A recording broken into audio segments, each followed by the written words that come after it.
మనం ఏదైతే ఇతరులకు చేస్తున్నామో అదే ఒక దినము నీ నెత్తి మీదకి వస్తుంది అని దేవుడు చెప్పాడు. దీన్నే పౌలు గారు ఏమన్నాడు అంటే, నువ్వు ఏది విత్తుతావో దానినే కోస్తావు. ఈరోజు నువ్వు విత్తావు, ఈరోజు నువ్వు విత్తావు, రేపు దాన్నే కోస్తావు. అది మీరు ఉద్యమ విత్తనాలు విత్తితే ధాన్యానికి వస్తారు, గురుగులు విత్తనాలు విత్తితే చెప్పాలి గురుగులు కోస్తారు. ఒకడు మామిడి విత్తనాలు విత్తి జాంకాయలు ఆ చెట్టుని కోయలేడు కదా. మామిడికాయ చెట్టు నాటితే మామిడికాయలే కాస్తాయి, జాంకాయ చెట్టు నాటితే జాంకాయలే కాస్తాయి. నువ్వు ఏది చేశావో అదే నీకును జరుగుతుంది ఒక దినమున అని దేవుడు హెచ్చరిస్తున్నాడు ఎదోమీయులతో. హల్లెలూయా. ఎందుకు హెచ్చరించవలసి వచ్చింది అంటే చూడండి, 1:12 చదవండి ఒకసారి. 1:12 నీ సహోదరుని శ్రమ దినమున నీవు చూచి నీవు ఆనందముంద తగదు, యూదావారి నాశనము దినమున వారి స్థితిని చూచి నీవు సంతోషించ తగదు. నా జనులు ఆపద్దినమున నీవు వారి గుమ్మములోనికి చొరబడ తగదు. వారి ఆపద్దినమున నీవు సంతోషపడుచు వారి బాధను చూడతగదు. వారి ఆపద్దినమున నీవు వారి ఆస్తిని పట్టుకొన తగదు.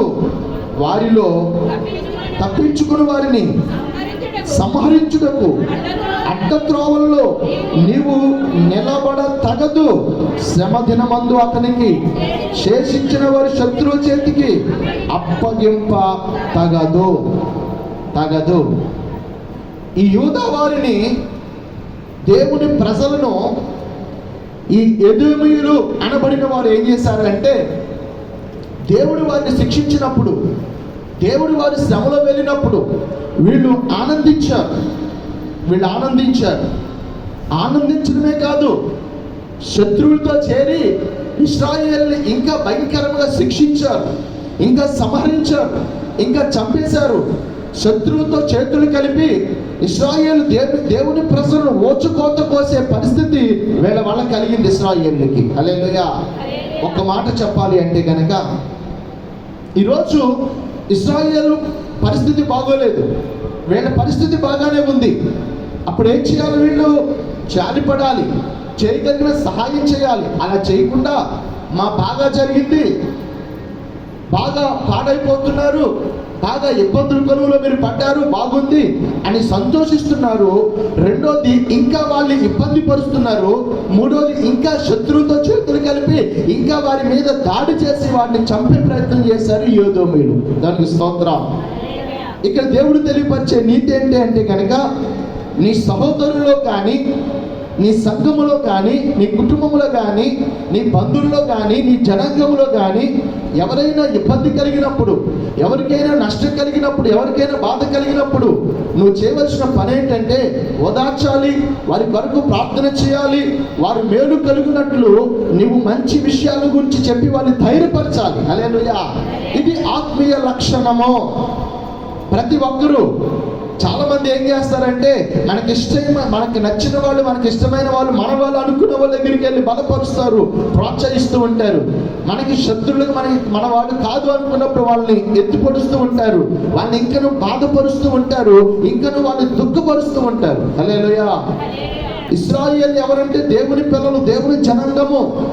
దేవుడు శిక్షిస్తాడు, రక్షిస్తాడు.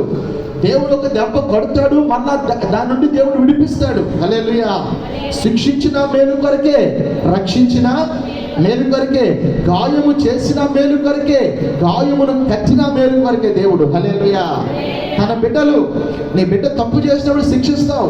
ఎవరైనా వచ్చి ఎందుకమ్మా అలా కొడుతున్నావు అంటే ఏమంటావు?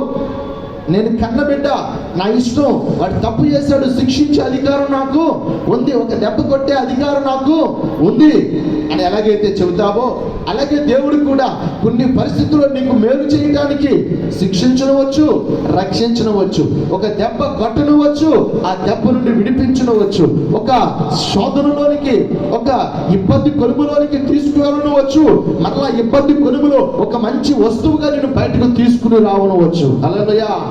సారి మీద పాత్ర మట్టిని నలపాలి, తొక్కాలి, దానిని బాగా మెత్తగా చేయాలి, దాన్ని సారి మీద పెట్టాలి, దాన్ని పాత్రగా చేయాలి, దాన్ని అగ్నితో కాల్చాలి, ఆ తర్వాత పనికొచ్చే వస్తువుగా మార్చబడుతుంది. ఈ మట్టి నన్నెందుకు తొక్కుతున్నావు అంటే, నన్నెందుకు కాలుస్తున్నావు అంటే పనిముట్టిగా తయారు చేయబడనే పడదు. హల్లెలూయా. బంగారము అగ్నిలోకి వెళ్ళాలి, మిషన్లోకి వెళ్ళాలి, ద్రావకంలోకి వెళ్ళాలి, యాషిడ్లోకి కూడా వెళ్ళాలి అది. హల్లెలూయా. అప్పుడు దాని కళ బయటకు వస్తుంది. అలాగే దేవుడు తన పిల్లలను ఏ విధముగా అయినా సరే ఒక అద్భుతమైనటువంటి ఆశీర్వదకరంగా మార్చడానికి రకరకాల ప్రయత్నాలు దేవుడు చేస్తూ ఉంటాడు. హల్లెలూయా. దాన్నే పరిశోధిస్తున్నాడు అంటాడు దేవుడు. పరిశోధిస్తూ నేను ఒక ఉన్నతమైన స్థితిలోనికి తీసుకువెళ్తాడు. ఇక్కడ ఇశ్రాయేలీయులు యూదావారు దారి తప్పిపోయినప్పుడు, దేవుని మాట వినప్పుడు శిక్షకు గురి చేశారు. వీరు శిక్షింపబడుతున్నారు. ఇప్పుడు వీరు శిక్షలో ఉన్నారు. శిక్షలో ఉన్నప్పుడు ఒకవేళ నీ సహోదరి ఎవరైనా ఇబ్బందులో ఉంటే, నష్టంలో ఉంటే, దేవుడు మంచివాడు, మేలు చేస్తాడు, ఈ శ్రమను బట్టి నిన్ను బలపరుస్తున్నాడు, ఈ శ్రమను బట్టి నీకు మేలు చేస్తాడని ధైర్యపరిచే వ్యక్తిగా నీవు ఉంటే నువ్వు ఆశీర్వదింపబడతావు. హల్లెలూయా. అంతేగాని మా బాగా జరిగింది, నువ్వు చేసిన దానికి ఇదే నీకు సరైన శాస్త్రి అనే విధంగా ఆలోచన ఉంటే, మాట్లాడే విధం ఉంటే, ఆ వ్యక్తి కంటే మొదట నీవే శిక్షింపబడతావు అక్కడ. హల్లెలూయా. దేవుని ఎదుట నీవే